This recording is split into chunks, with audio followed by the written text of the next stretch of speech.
Then we have Iasmin Lucindo taking on Angela Hill in the featured fight of the evening. I'm going to break this one down. It's a tricky fight because we just watched Angela Hill beat another young, hyped-up prospect. We just watched it in her last fight. But we got Iasmin Lucindo at 17-6 in her career, 4-1 in her last 5. She's coming off the underwhelming loss to Amanda Lemos. She's taking on Angela Hill, 18-14 in her career, 3-2 in her last 5. She's coming off that underdog win over Ketlen Souza. Iasmin Lucindo is kind of a bully, right? She's a grappler. She uses the speed and the power to clinch on the feet, and then she'll drag you to the ground. Once you're on the ground, she's got good top pressure. She uses strikes to loosen you up. She'll transition to submissions. The striking is just okay. She's essentially just waiting for you to throw, and then she'll counter. She rushes in. She looks for takedowns. The game plan is always get on top, control from there. She just lost to Amanda Lemos, where they landed a combined 16 strikes in 15 minutes. Absolute atrocity of a fight. Taking on Angela Hill. Angela Hill's the same fighter now that she has 5 years ago. And I'm saying that in a good way. This is a compliment to a 40-year-old woman. She is just as fast as she always was, just as good of a striker as she always was, just as crafty as she always was. Angela Hill is a high IQ fighter who pitter-patter strikes at distance, uses veteran savvy, uses her positional awareness, uses her speed and her ability to get wins. She just won her last fight, quite literally, with speed and mobility. She was just moving too much and too fast for Ketlen Souza. I mean, I might just be typical, like, oh, Angela won't make a real decision. This is a close-ass fight. We just watched Angela Hill beat like a not super fast woman by being fast and clean.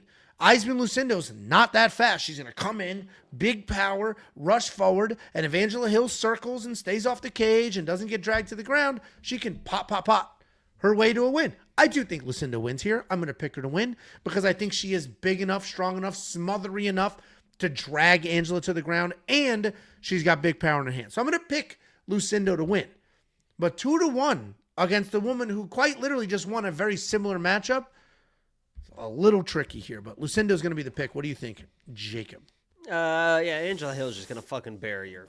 The way that Lucindo was acting against the pressure of fucking Amanda Lemos isn't even really a grappler, and she was able to get takedowns, and the way that Lucindo was just accepting those positions, it seems like she's like just a young kid. I mean, she was just fighting like a kid that doesn't really, at that point of her career where she like cared enough to really try. I mean, it was very weird. And she is only 23, and maybe she's just not the fighter we thought she was. I mean, she's only 23, so she's got plenty of time, but these fights that she should be winning, who we thought that she is not even winning at this point. First, it was a close one against Marina.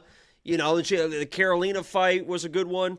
But then she fights a girl like another aging Amanda Lemos, where it's like, you're the young prospect. You should come in and just beat this girl, get the takedowns on her, or use some striking, make it dirty, whatever. And she kind of got steamrolled. And Angela Hill now is at that point of her career where she's like, fuck it.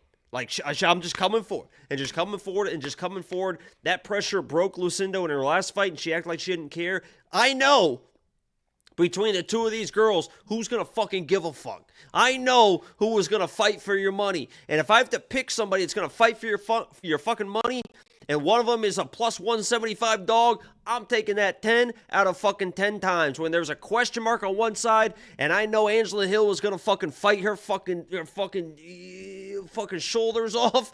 I'm trying to think of something that she's got that she's beautiful, and I just love those fucking shoulders. She's fucking great shape, yeah. She's awesome, too. She's hilarious. And D mentioned in the chat, underrated hot. She is underrated hot. But I know she's going to give a fuck. And in this fight, a close fight, probably a back-and-forth fight, I'll take the girl that's going to give a fuck for almost a 200 dog all day. I played a money bet on her. I think she's going to win the fight, just steamroll the young kid. And Lucindo, maybe she needs to, leave a little bit and then comes back, because it seems like she's not who we thought she was.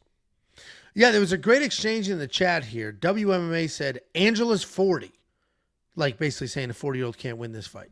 And then Joseph said, Lemos was 37. And that's a great point. Like, Iasmin Lucindo just lost to an older woman. Who's to say that can't happen again? She was supposed to be the wrestler. I mean, Lemos is not a grappler. Correct.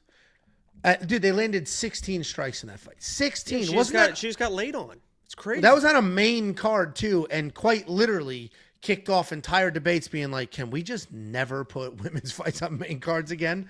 It was a great card, and then that fight killed all the momentum. Remember? It was like great fight, and then this is like the worst fight we've ever seen, and it just set the tone. I'll tell you right now, I made a promise to the people that I was not going to make a female a lock of the week, and I will stick to that. But if I could, it would be Angela Hill. Listen, I don't hate it. And I said in my video, plus 3.5 is a guarantee in this fight, but it will be juiced, and sure as shit, it's juiced. Of course it's juiced. Because not only can Angela win one round, she can win all three. I'm on the Lucindo side. I think she quite literally can bully here, but I'm not touching it. Hey. Who bullies Angela Hill? Nobody. It's crazy. I got to go through her full fight history. It's crazy. I'm going to pick... She might get taken down once or twice, but nobody bullies her for 15 minutes. I can't bet on it because I bet on an over 2.5 in an Angela Hill fight last year, and I put it in the safety parlay. And Angela Hill found a finish. Quite literally her first finish in like 7 years or something like that. First ever submission win. It was like, what the fuck, dude? And then it's like, idiot. How could you do the over 2.5? It's like, how could I do the over 2.5? All signs pointed to that. So I'm not betting here. Tons of respect for Angela Hill. Anyone else think Angela's got a sexy voice? Yeah. All right. Yeah. Oh, Angela, not Angelo. Yeah, it is hot. It's got quite the pitch. She's funny though. I like Angela. Yeah, 100%. And she's got she's got a good sense of humor. High energy. I love high energy. I love she just oozes positivity. And oddly enough, when I'm looking at Lucindo, I'm not seeing a lot of positivity, except for I'm positively certain that those are some nice big pouty lips. Dude, somebody said I would get an Iasmin Lucindo fleshlight. Like somebody commented that before. Literally. We just got this comment on YouTube, and it says, can we agree that Angela Hill is the Neil Magny of her division? I mean, that's not a terrible, a crafty veteran who can get wins later in their career. Not terrible. Have you been in a point where your life where you've almost bought a fleshlight? Never. Or like a pocket pussy, or like one of those fake asses. All these contraptions. Who needs fake asses? I know, it's crazy. Fake asses. It's crazy. I know, that's crazy. Yeah, who would do that? It would. I don't know.